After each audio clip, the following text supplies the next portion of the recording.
Rádio Sumaúma na COP30. Direto do centro do mundo.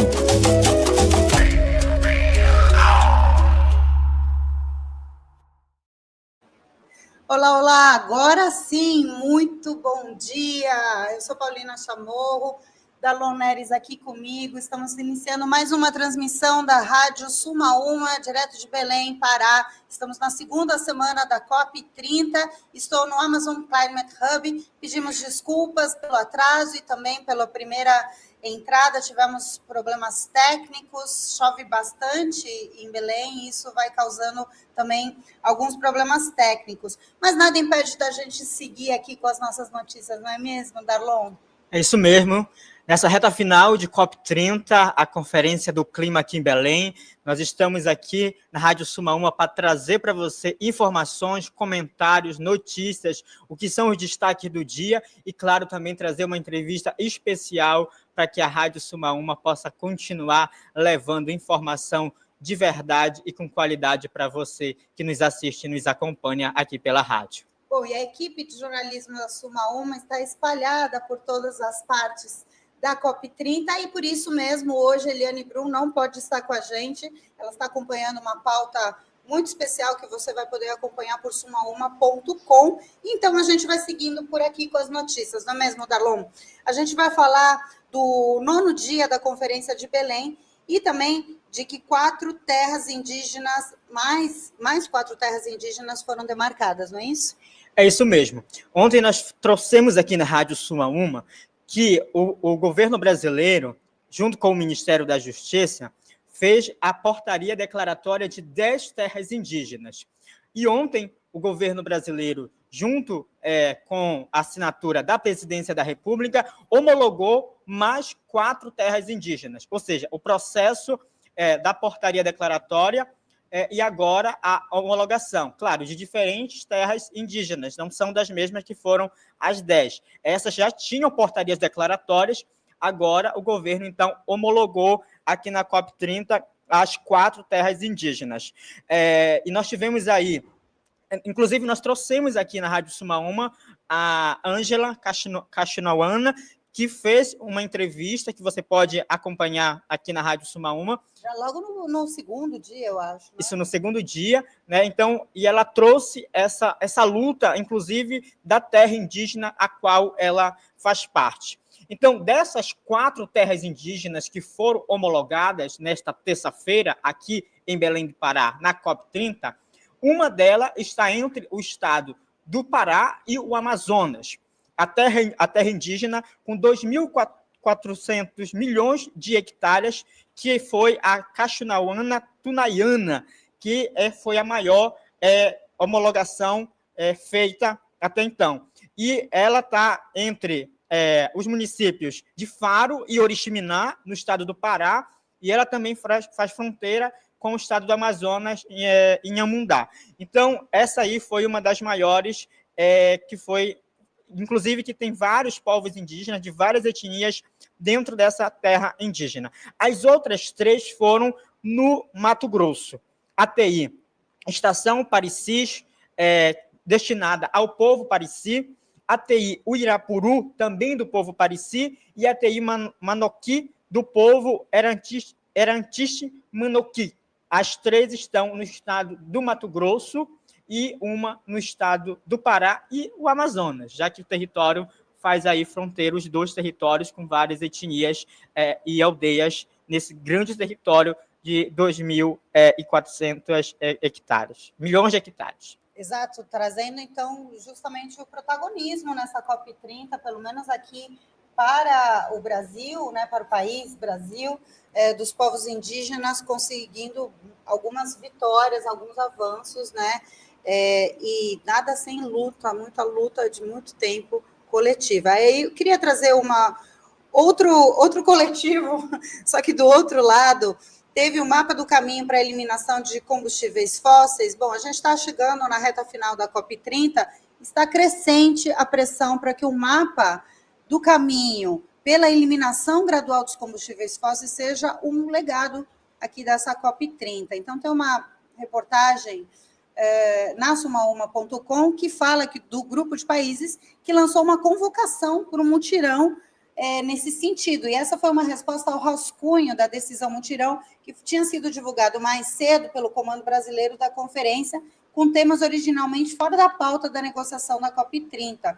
Então, as entidades da sociedade civil consideraram isso decepcionante, né, essa abordagem do documento, e nessa fase das negociações, cada palavra conta, gente. Então, dentro da Blue Zone, onde acontecem as negociações, quando chega esse rascunho, agora esses últimos dias finais de conferência, basicamente põe vírgula aqui, tira a palavra cá, é meio isso. Então, que tenha acontecido um mutirão de países, na verdade, por uma pressão para que tenha realmente um legado da COP30 num caminho pelo fim dos combustíveis fósseis, é muito importante, né, Dalon? E esse mapa do caminho, vale ressaltar, ele é liderado pelo Brasil, e nessa terça-feira, esses 20 países, né, lançou essa convocação do mutirão do mapa para o caminho dos combustíveis fósseis.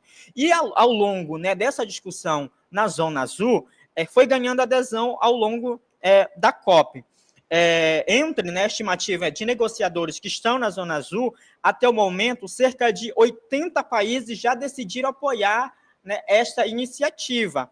Claro, para que isso aconteça, deve chegar um número maior dos 190 países. Então, se 80 países já decidiram que querem, né, inclusive a Colômbia está aí liderando, né, porque a Colômbia é um dos únicos países, inclusive, que já afirmou que quer eliminar e não vai mais produzir, né, combustíveis fósseis. Então, esses países, que foram os 80, se a gente chegar à maioria, essa convocação liderada pelo Brasil ganha mais força para que as negociações possam avançar. Inclusive, as negociações ainda não avançaram na Zona Azul, porque ainda estão discutindo essa questão do financiamento climático, que está também, né, sendo aí um dos impasses para que as negociações avancem. E isso que a Paulinha falou. Uma vírgula, uma palavra, eles conseguem aí fazer uma discussão, ou até mesmo parar uma discussão.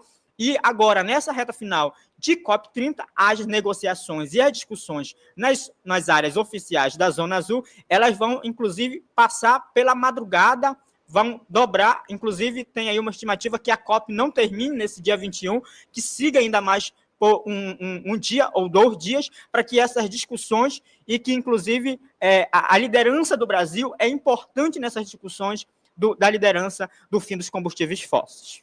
Legal, agora a gente vai para o Minuto da Mentira, e essa é uma parceria Suma com o Rafael de Pino, do Mentira Tem Preço, e a gente vai comentar aqui sobre a história do chanceler alemão, os comentários com relação aqui a Belém, e o que o Rafael trouxe é que desinformadores surfam essa onda de críticas geradas aí por esse comentário do chanceler.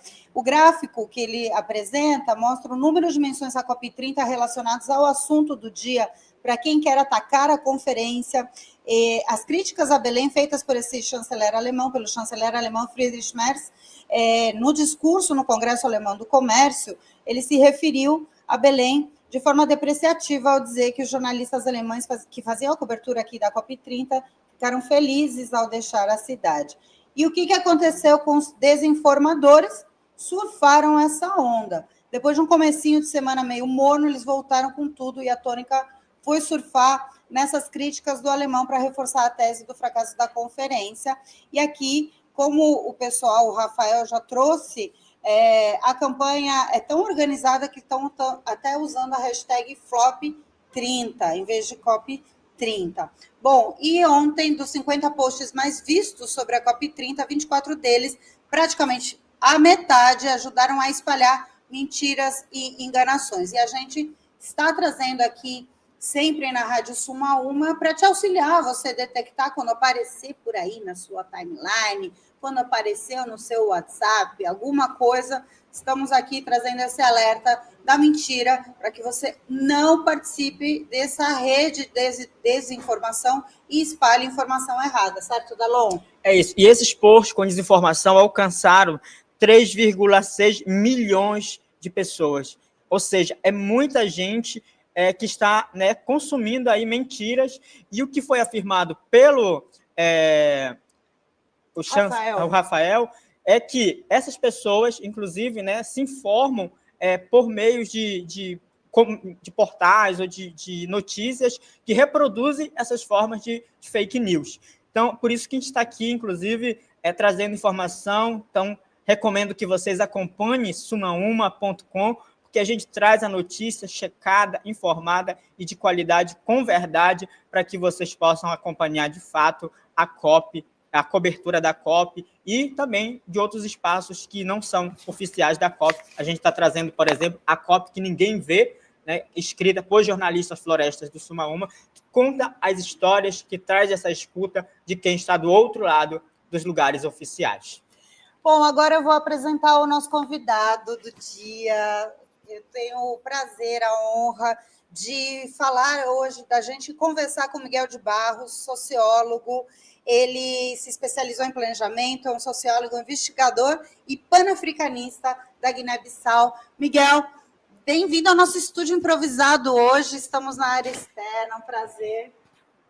Por favor, aqui no nosso centro, bem-vindo. Bem-vindo. Vou te deixar o microfone e eu já sento.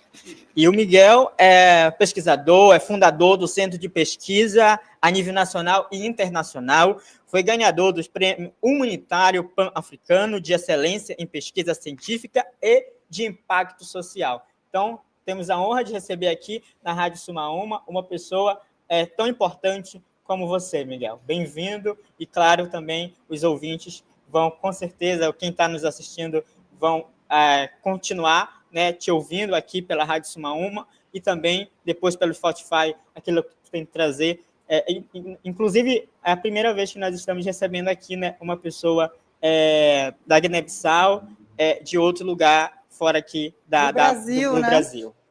Bem-vindo, Miguel. Muito obrigado.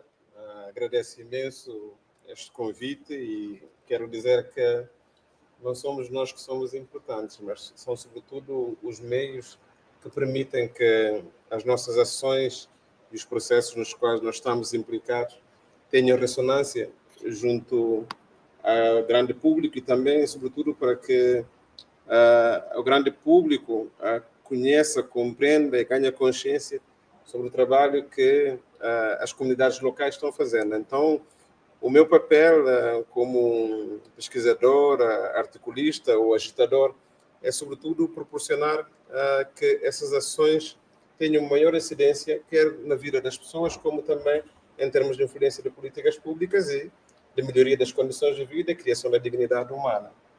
Miguel, a gente se conheceu meses atrás, ainda esse ano, e você já estava viajando aqui pelo Brasil, em várias partes do mundo, mas especialmente aqui no Brasil, no âmbito de uma pré-COP, né? O que você estava trazendo, pesquisando, e como você chega aqui já nesse momento da reunião do clima? Havia duas preocupações, né? Antes de chegarmos aqui. A primeira preocupação é que os países com maior responsabilidade em termos de poluição tinham desenvolvido táticas para sempre empurrar com a barriga as grandes decisões, né? Os 5 maiores poluidores a nível global, que é China, Estados Unidos, a União Europeia, Índia e Rússia, metade não estão cá, em termos de representação oficial. Mas a grande questão é que o Fundo Climático para a Transição Ecológica não conseguiu reunir mais de 10% daquilo que é compromisso global. Mas o outro elemento caricato é que o acesso a esse fundo era, sobretudo, determinado pelos países poluidores. Uhum. Então, isso leva à não concretização da transição ecológica, porque o mecanismo que fizeram é através do programa RED+, que, por um lado, cria uma ideia de compensação aos países não poluidores, mas o norte global não muda seu padrão de consumo. Então, para nós era importante trabalhar com a sociedade civil brasileira e, em particular, as comunidades aqui, por exemplo, na Amazônia. Eu estive em Belém em março, fui em Santarém, falei com muitas estruturas das organizações institucionais, o Parlamento, o Ministério Público, as comunidades indígenas, as comunidades quilombolas. A minha questão era que era preciso não só uma construção de diálogo ao nível nacional, que levasse a uma preparação de uma agenda local, mas, ao mesmo tempo, deveria também se trabalhar muito em termos de alianças para que, por um lado, a capacidade de pressão junto ao governo brasileiro poderia demandar iniciativa das comunidades locais, mas, sobretudo, salvaguardando aquilo que é a capacidade de representação e representatividade das comunidades locais. Então, isso fez-me também olhar, por exemplo, para o Brasil, não só a partir do contexto amazônico, mas ir às cidades e aos estados que tinham maior responsabilidade também na própria produção energética, porque o Brasil entra no grupo dos 10 mais poluidores, né? Embora a sua cota é da ordem de 2,5% dentro da cota global, mas já é considerável. Agora, o que é interessante é que em 2024, 1% dos mais ricos do Brasil tinham cerca de mais metade das riquezas do país. E aqueles que estão no limiar da pobreza são, sobretudo, as comunidades que contribuem para a salvaguarda do património natural, que é hoje o grande bioma que o Brasil tem. Então, para mim, era importante essa articulação, não só na defesa da agenda programática das comunidades locais, mas também com os centros de decisão. Por exemplo, Brasília e São Paulo têm uma responsabilidade enorme em termos daquilo que é política de produção de agrotóxicos, por exemplo, de produção de monocultura de produtos geneticamente modificados, ou então daquilo que nós conhecemos como a indústria do boi, do gado. Então, havia toda uma necessidade de articular com atores os quais nós podemos ganhar antes da própria COP. Isso teve alguns resultados positivos, né? Isso trouxe uma força. Eu queria te perguntar justamente nesse sentido. Vendo aqui toda a movimentação, tanto do que aconteceu na Cúpula dos Povos, a própria representatividade nas ruas pelas marchas indígenas, a marcha pelo clima, o manifesto Munduruku ali na entrada, uma força, a Barquiata, você participou da Barquiata, né? Parece que existem duas COPs, e eu tenho duas COPs, né? A que está acontecendo por pressão popular e a que está acontecendo nessa que a gente acabou de falar com o Darlon, que está vinculado a vírgulas, palavras, um rascunho e tudo mais. Pelo que você tem visto de exemplos de movimentações populares dos países do Sul Global, aí não vou nem trazer, porque sua experiência é bem ampla, né, de pesquisa, dos países do Sul Global, você acredita que esse avanço está acontecendo independente de COP? Sim, os avanços estão a acontecer. Reparem, quando nós fizemos a Cimeira do Rio, que deu luz à COP em 92, a preocupação não era a floresta, a preocupação era a camada de ozono. Hoje ninguém fala da camada de ozono. Por quê? Porque os progressos estão aí no sentido positivo. Estima-se que até 2040 o buraco já está tapado. Isso é um bom progresso. Agora, a outra coisa importante é que as pessoas esquecem que a COP é uma cimeira de chefes de Estados e de governos. Okay? Para termos, por exemplo, hoje, o nível de representação, da representatividade e diversidade ao nível daquilo que é a COP, já é uma grande vitória. Pior ainda é que, nas últimas edições da COP, aconteceram em países com regimes fechados, para não dizer países com ditadura, como, por exemplo, em Baku e em Sharm el-Sheikh, onde a sociedade civil não teve possibilidade de reivindicação.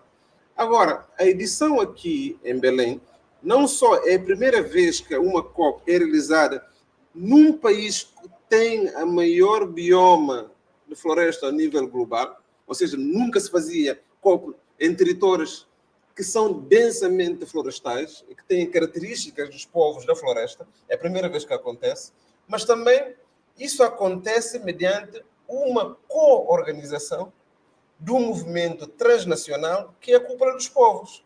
Ou seja, nós temos o COP para entidades oficiais e temos COP para movimentos sociais. E a grande notícia desta edição quanto a mim, serão duas grandes notícias. A primeira grande notícia é que o manifesto que veio da declaração da Cúpula dos Povos recebeu contributos de movimentos altermundialistas de todo o sul global, de Ásia, de África, da América do Sul, e também teve contribuição de movimentos altermundialistas do norte global. Isso é muito bom. E essa declaração não só foi entregue ao presidente da COP, mas veio constar também na declaração final que veio da COP. E há coisas muito importantes que aconteceram aí. O direito dos povos indígenas fica consagrado como entidades que estão na vanguarda da proteção do meio ambiente e da biodiversidade. Estamos a lutar para que duas outras declarações ajudem, pelo menos, a essa construção, que é introduzir em todas as moções o reconhecimento, por exemplo, da igualdade do género como um elemento não só da justiça social, mas também guardião do património natural. E ainda estamos a trabalhar para que, por exemplo, o reconhecimento dos afrodescendentes como elementos estruturantes da salvaguarda de formas de vida mais consentâneas com a própria natureza. Isso são ganhos importantíssimos. E eu acredito que é isso, por exemplo, que vai dar vazão à proposta do Brasil. Não só na perspectiva de descarbonização, mas, sobretudo, com a criação do Fundo das Florestas. E esse elemento, para mim, será uma das maiores conquistas também dessa COP, porque até aqui o financiamento mobilizado para, por exemplo, a compensação sobre questões de emissão incidia muito nos aspectos ligados à mitigação. O que é isso? As três bandeiras que existem em termos de abordagem de clima, em termos de mitigação, adaptação e resiliência, é que mitigação nós vamos continuar, por exemplo, a preservar o que ainda não está destruído. Mas o que ainda não está destruído está no sul global. Será que 80% da concentração de biodiversidade está no sul global? Agora, o que é que acontece? Isso não resolve o problema da emissão no norte global. Mas só que para acesso a esse fundo, era o norte global que decidia. Agora, a COP do Brasil leva o debate ao nível da adaptação. O que é adaptação? É que nós estamos a ter secas na Amazônia, nós estamos a ter enchentes no Rio, nós estamos a ter, por exemplo, ondas de calor em São Paulo, e isso vai continuar. E como isso vai continuar? Nós temos que ter a capacidade de nos adaptar, não só em termos de modos de vida, de consumo, de produção de energia, mas também de acesso à tecnologia e a formas de geração de renda que permitem continuar a ter essa capacidade de, pelo menos, equilibrar as nossas vidas. Então, dar esse enfoque significa que nós vamos a mudar a lógica do financiamento para que os países que têm ainda não só a sua biodiversidade, mas que sofrem mais, por exemplo, a África emite menos de 5% dos gases, mas para terem acesso a recursos que permitem ter a capacidade de adaptação, porque são os que sofrem mais com as mudanças climáticas. Esse toque é tão relevante e vai fazer com que, pelo menos nesta fase, o peso dos lobistas que trabalham sobre a financiarização do clima reduza comparativamente com o peso dos agentes que estão na conservação do meio ambiente. Então, desse ponto de vista, nós podemos dizer que os ganhos são estruturalmente bons no sentido não só de começar a trabalhar sobre a equidade do financiamento para a transição ecológica, mas também compensando efetivamente quem está a viver da floresta, quem trabalha e produz para a proteção da floresta e quem está também na interface de todas essas articulações em termos de criação de condições de vida dignas para o enfrentamento climático. E só nós podemos conseguir esse tipo de ganhos com a existência de estruturas como a Cúpula dos Povos. Maravilhoso. Dalô? Eu queria te perguntar, né, tu que vem também desses países africanos, né, quais os desafios e qual é a mensagem, né, que vocês, articulados, trouxeram para essa COP, mas também para a cúpula, né, para esse espaço dos povos, que foi o espaço dos povos e que continua a reverberar ainda, né? Qual foi a mensagem que vocês trouxeram, principal, daquilo que afeta, né? Porque cada território, cada lugar, né, sofre o colapso diferente. Às vezes é o mesmo problema, mas às vezes não é o problema de todos. Então, o que vocês trazem de mensagem ou também de reedificação para que as vozes de vocês também sejam ouvidas aqui? Eu acho que, do ponto de vista geral, as cartas estão na mesa e estamos já a superar a fase de reivindicações. Nós agora estamos na fase da construção daquilo que é o consenso global sobre os mecanismos para a transição ecológica. Isso coloca-se, quanto a mim, a 3 níveis. É um primeiro nível, por exemplo, dos 54 países que a África tem, só 10 países que têm sistema de detecção precoce das mudanças climáticas. Ou seja, os países africanos não conseguem ter capacidade de previsão para saber, por exemplo, daqui a um mês, como é que a mudança a nível do clima vai afetar as condições de vida. Isso tem impacto tremendo na agricultura, tem impacto tremendo na própria migração climática, tem um impacto tremendo nas tensões sociais, nos conflitos, e tem um impacto tremendo naquilo que são as formas, por exemplo, de ocupação e mobilidade nas cidades, né? Temos cidades, por exemplo, a nível costeiro, litoral, muito sobrecarregadas, mas, por exemplo, temos uma atividade muito voltada para a pressão dos recursos e a produção, por exemplo, de lixo não orgânico. Então, são problemas que existem. Então, a reivindicação e a agenda também trazida é que nós devemos reforçar todos os mecanismos de acesso ao financiamento que permitam termos capacidade de detecção daquilo que são as mudanças climáticas. Um outro aspecto importante também que está na pauta, e isso é transversal a nível do Sul, é que nós podemos combater as mudanças climáticas, mas com um maior investimento nas respostas baseadas na natureza. Isso significa que, por exemplo, o manifesto consagra a agroecologia, baseado naquilo que é a produção da agricultura familiar camponesa, como a forma mais adequada de prevenção, de mitigação e de combate às mudanças climáticas. O que pressupõe que o acesso, por exemplo, aos recursos não deve também só serem pensados ao nível, por exemplo, de acesso às tecnologias, mas olhar como é que toda a engenharia social dos saberes que existem, dos povos indígenas, das comunidades tradicionais, dos povos da floresta, dos povos ribeirinhos, dos catadores, podem também servir enquanto elementos que entram dentro das estratégias políticas públicas para abordagem, quer a segurança alimentar e nutricional, como a própria soberania alimentar no que toca ao manejo dos territórios. O terceiro elemento fundamental tem a ver com a questão da transição energética. O que nós estamos a dizer é que, para tratarmos não só da justiça ambiental, mas também para combate ao próprio racismo ambiental, nós não devemos fazer, sobretudo nós do Sul global, e muito particularmente da África, nós não devemos ter o mesmo ritmo e velocidade da transição energética que o Norte global deve fazer.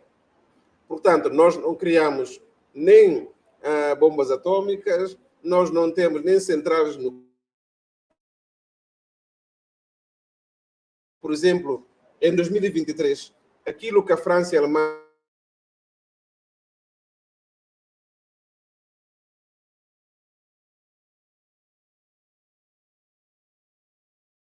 Então, quando vamos olhar para processos de transição ecológica, vamos ter que cruzar 3 elementos.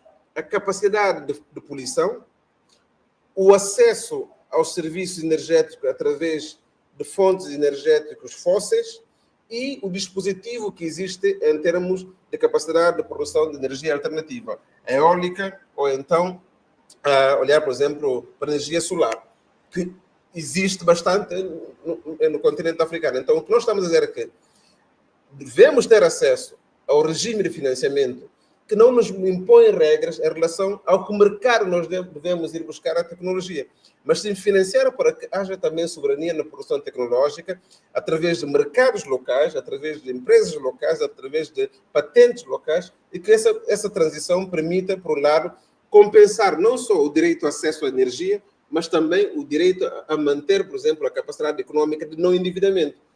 Isso parece que é algo muito teórico, mas não. É que, enquanto mais nós endividarmos e comprarmos tecnologia em países terceiros já desenvolvidos, nós não vamos conseguir ter a capacidade de ir, sobretudo, potenciar o máximo de investimento em termos de economia não especulativa, e, ao mesmo tempo, temos a capacidade de geração e manter-nos completamente dependentes exatamente daqueles que continuam ainda a não polir. Então, fica uma espécie de uma teoria de auto-engano e nunca mais consegue sair sobre isso. Por isso que ter países como o Brasil, na liderança, por exemplo, da COP, um país emergente do sul global, que tem 24% do seu bioma como florestas tropicais, é fundamental para uma aliança muito alargada a nível do sul, porque, pelo menos, quando juntamos o bioma da Amazônia, do Rio Congo, bacia do Rio Congo e da Indonésia, no Sudeste Asiático, nós conseguimos ter 80% das florestas tropicais do mundo. E é para isso que o Fundo de Apoio à Regeneração das Florestas Tropicais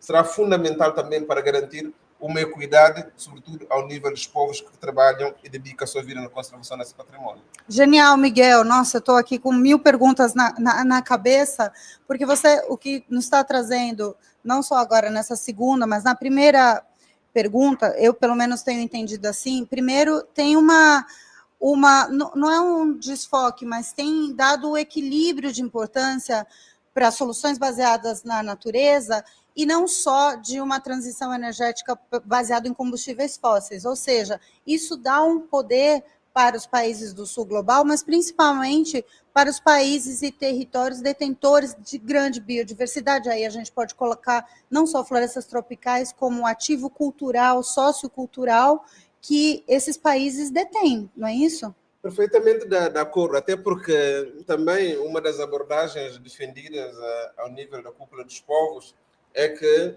as soluções são baseadas na natureza e na cultura, porque as funções que a cultura desempenha na manutenção de espaços naturais, ela é vital para não só a sobrevivência das identidades, mas para uma cosmovisão daquilo que é a abordagem em relação não só ao passado como ao futuro. Então, é uma espécie de... A cultura é como um elemento mediador daquilo que é uma pedagogia da convivência, do próprio equilíbrio e da própria sustentabilidade. Daí que também a natureza joga um papel fundamental para a existência das culturas, na forma como, por exemplo, as pessoas se alimentam, na forma como as pessoas, por exemplo, desenvolvem a sua espiritualidade com os lugares. Por isso, há uma diferenciação enorme em relação àquilo que é a nossa filosofia da vida. Enquanto nós olhamos para a natureza como um patrimônio, aqueles que destruíram olham enquanto recurso. Enquanto nós, por exemplo, consideramos que nós somos parte integrante da vida, da biodiversidade, aqueles que destroem olham para nós como capital. Então, essas duas diferenciações serão fundamentais para, pelo menos, trazer uma nova linha que vai levar com que não só a possibilidade de descarbonização seja algo que tem que ser uma imposição dos países do Sul, mas, ao mesmo tempo, é algo também que permite a própria responsabilização daqueles que construíram tal modelo de desenvolvimento que levaram à destruição de todo esse património. Isso faz com que, mais uma vez, o papel dos movimentos sociais não são papéis dos governos, mas é, sobretudo, o papel dos movimentos sociais na construção dessa nova ética em termos de pedagogia da convivência, permita também reformular aquilo que são a forma de estruturação das próprias COP. Por isso, mesmo hoje, quando nós olhamos os passos de excelência ao nível da COP, encontramos agora uma estrutura representativa dos povos indígenas na Zona Azul. E encontramos um esforço enorme, por exemplo, de compreensão de que não basta só ter um stand, mas todo o nível de diálogo que deve existir, não só nos espaços negociais, mas também no espaço de visibilidade. E isso também está a acontecer e é um ganho. Maravilha. Dalon, tem? Eu queria também te perguntar, falar-te logo no início da tua fala sobre a questão do REDD, né? E aqui no estado do Pará, o governo do estado está fazendo o que eles chamam de consulta, que para muitos povos não é consulta, né? Sobre a questão do REDD jurisdicional, que tem aí a questão do crédito de carbono. Queria que tu explicasse melhor um pouco sobre o REDD e falasse também se vocês já enfrentaram os problemas nesse modelo, né, ao mesmo tempo de compensação, né, para manter a floresta de pé, enquanto países ou empresas estão, né, fazendo lobby em cima disso. Eu tenho um amigo que diz que enquanto mais falamos do que não queremos, estamos a fazer marketing exatamente naquilo que não desejamos. Eu prefiro falar rapidamente porque é que a rede não funcionou e olhar para os mecanismos alternativos que existem. Eu, como estava a dizer, quando chegou-se ao consenso para o financiamento climático e achou-se que deveria avançar muito na mitigação, foi sobretudo aquela perspectiva que permite, por exemplo, os países do norte global decidirem como aplicar os fundos que permitem a sua desculpabilização em termos de capacidade de emissão. Ou seja, França, por exemplo, pode comprar taxa de emissão de países como Togo, em África, e, ao mesmo tempo, considerar que, ok, França já não pode pagar de crime ambiental porque diminuiu a sua capacidade de emissão, quando, do ponto de vista objetivo, continua a emitir ao mesmo nível ou mais. Então, em compensação, vai canalizar fundos, por exemplo, ao Togo, como o Togo tem mancha de florestas, como o Togo está em situação, por exemplo, de emergência climática, para que organizações locais possam beneficiar desse fundo para trabalhar ao nível, por exemplo, da mitigação, ou seja, da preservação daqueles biomas. Lá está. É uma coisa que, a priori, pode parecer que tem boa intenção, mas não. É um mecanismo neoliberal, neocolonial, de manutenção das mesmas práticas. Então, o que é que isso acontece? Isso faz com que organizações, por exemplo, francesas, organizações da sociedade civil francesa, agências da cooperação francesa, deslocam as suas ações para esse território e trabalham como intermediários, ou seja, o dinheiro vai, mas não toca no território, fica nessas estruturas, porque essas organizações continuam a pagar os seus impostos na França, continuam a beneficiar o sistema de segurança social na França e subcontratam organizações locais para a implementação de algumas atividades, como, por exemplo, fazer campanhas de sensibilização, plantação de mangue, não sei o que tal. Mas isso não leva à mudança da coisa, né? Isso é trabalhar para a manutenção da coisa. Então, o que aconteceu aqui no Brasil, e posso falar perfeitamente na região amazônica, é que nós tivemos uma tripla combinação. Por um lado, deu-se importância sobre o papel da floresta amazônica para a introdução dos fundos. Depois, foi-se identificando algumas empresas que podiam ter atividades extrativistas, por exemplo, na questão da hidroelétricas, na questão, por exemplo, de organizações que estão a fazer a exploração, por exemplo, de minérios. Vejo, por exemplo, no caso de Santarém, onde temos a combinação de hidrelétrica, temos de soja e temos, por exemplo, de mercúrio, que é algo completamente desastroso para tudo aquilo que é o ecossistema dessa zona, para as condições de vida, para a saúde das pessoas que vivem nessa região. E depois chegam os fundos como uma espécie de compensação para terem algumas ações, mas que não é o grande fundo. Então, isto até aqui tem sido visto como algo que não está a produzir efeitos, está a gerar mais conflitos, está a gerar maior destruição do próprio património local e não está a acabar com os níveis de emissão dos países que têm essa responsabilidade. Então, daí falamos, ok, nós vamos agora mudar as regras do jogo. Mas não basta só mudar as regras do jogo, vamos mudar o campo do jogo. Daí que a existência do Fundo para a Proteção das Florestas Tropicais é um novo mecanismo que permite trabalhar tanto na mitigação como na adaptação, mas onde as regras do jogo serão definidas pelos países que têm florestas tropicais, e nesse caso do Sul, permitindo com que o dinheiro entre diretamente, e há uma coisa aqui que a priori salvaguarda já o princípio de acesso ao fundo, é que 20% desse fundo tem que ir diretamente para as comunidades locais, independentemente das manifestações de interesse e tal. Agora, eu acho que no contexto brasileiro, e isso também implica cada país, devia-se negociar mais, que para pelo menos as estruturas, organizações, movimentos, comunidades que estão nas zonas de floresta, ou interface das zonas de floresta, possam beneficiar com uma cota superior em relação àquilo que foi implementado. Okay? Isso permitiria, por um lado, o princípio não só de reconhecimento dessa questão de equidade em termos de acesso, quem está a trabalhar mais para a proteção desse ecossistema beneficia mais, e enquanto mais distante desse território, também reduz a possibilidade de acesso aos fundos. Por exemplo, se vamos aplicar esse fundo no contexto brasileiro, quem está no estado da Amazônia, de Pará, tem acesso privilegiado comparativamente a quem está em Brasília.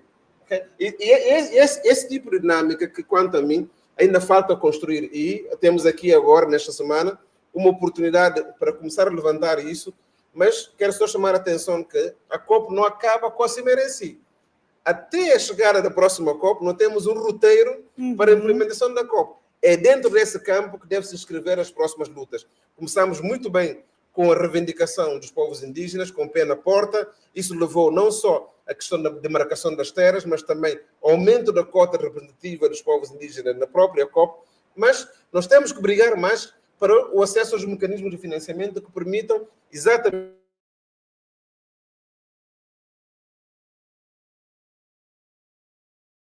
interessante que você traz, na verdade, uma subversão ao princípio do poluidor pagador. Formas de mecanismo, né? Ou seja, reforçando um sistema capitalista que ainda não dá a valorização para outras formas de vida, né? Então, eu queria te agradecer enormemente, a gente já está aqui no super limite, mas foi incrível você trazer essas análises e pensando numa perspectiva realista, porém de soluções, como você trouxe por aqui. Como é que você acha que vai encerrar, pelo menos na sua expectativa, essa semana de COP? Nós temos ainda 2 dias para articular, para fazer lobby, para fazer manifestações e para procurar consensos, né? Está prevista a chegada hoje do presidente Lula a Belém, e isso também é uma oportunidade para dar visibilidade sobre a agenda que o Brasil tem colocado em cima da mesa. Quanto a mim, eu acho que nesta fase, ontem tive uma sessão muito importante na Assembleia Legislativa aqui do Pará, no Alepa, onde estava a dizer às pessoas que o que é importante é pensar, por exemplo, no contexto do Brasil, em primeiro lugar, como é que se constitui uma força-tarefa aqui em torno da Amazônia. Isso é fundamental. Depois, como é que se constitui uma força-tarefa em torno da América do Sul. E depois, como é que se constrói uma força-tarefa ao nível do sul global, abrangendo África e a Ásia, Sudeste Asiático. Agora, aquilo que alertei é que o grande problema do Brasil é que o Brasil tem os olhos muito a norte, mas a solução do Brasil está no sul. Quando nós temos o tarifaço dos Estados Unidos da América, a questão não era porque havia uma solidariedade com a família Bolsonaro. Isso é uma falsa questão. A questão era o acesso às terras raras do Brasil e o acesso privilegiado aos recursos renováveis do Brasil, entre os quais a própria Amazônia. Então, o Brasil tem que pensar que se hoje temos a Amazônia de pé, que já é muita dificuldade, porque a Amazônia deixou de ser o maior retentor de oxigênio do mundo, agora é a bacia do Rio Congo, porque nós temos tido não só a devastação florestal, mas também as queimadas, e agora com a ameaça de exploração do petróleo da bacia da Amazônia, nós temos que olhar que as alternativas têm que ser encontradas a partir de alianças com biomas mais de proximidade, e a bioma que está do outro lado do Atlântico é exatamente a bacia do Congo e o continente africano. Devemos pensar numa agenda muito mais consistente em termos de enfrentamento daquilo que são as propostas para o futuro. E nesse caso, o facto do Brasil ter uma posição charneira a nível, por exemplo, dos BRICS, é também uma possibilidade de trabalhar não só na construção dessa agenda numa perspectiva muito mais ampla, mas também de trazer, sobretudo, aquilo que será a possibilidade de liderança dessa transição energética. Daí que eu não vejo a ausência dos Estados Unidos aqui desta COP como uma fatalidade, mas sim como uma oportunidade de fazermos o caminho. Quando eles tiverem depois o regime democrático e querem voltar, voltam já e encontram as regras do jogo definidas. É só para, antes de encerrar, acho que seria importante a gente reforçar aqui para os nossos ouvintes, você fez esse comparativo hoje de que, né, a bacia do Congo hoje detém a maior capacidade de, não só de carbono, mas em termos de biodiversidade, floresta tropical. Qual que é essa comparação? Em termos de biodiversidade, a Amazônia continua ainda, mas a Amazônia deixou de ter maior número de florestas em pé do que a bacia do Rio Congo. E isso faz com que a bacia do Rio Congo passe a ser o maior retentor de carbono. Perfeito. Hoje, então, recebemos aqui na Rádio Sumaúma essa tremenda aula, uma análise muito importante, e aqui na Rádio Sumaúma, de Miguel de Barros, sociólogo guianense. Muito obrigada, foi um prazer te ter aqui. Prazer, Miguel, também te receber aqui. Obrigado pela sua contribuição. Obrigado. Bom, e seguimos então, esperamos vocês amanhã, estamos na reta final aqui da COP30 e também das nossas transmissões, então a cada dia vamos trazer novas análises aqui, já chegando nessa reta final, voltamos a nos falar amanhã. Lembra que tem pelo Spotify e amanhã a partir das 10, certo, Dalon? E certo, estamos ao vivo também na nossa cobertura no site sumauma.com, tudo que está acontecendo aqui em Belém, direto do centro do mundo. Até amanhã, beijos, tchau, tchau. Tchau.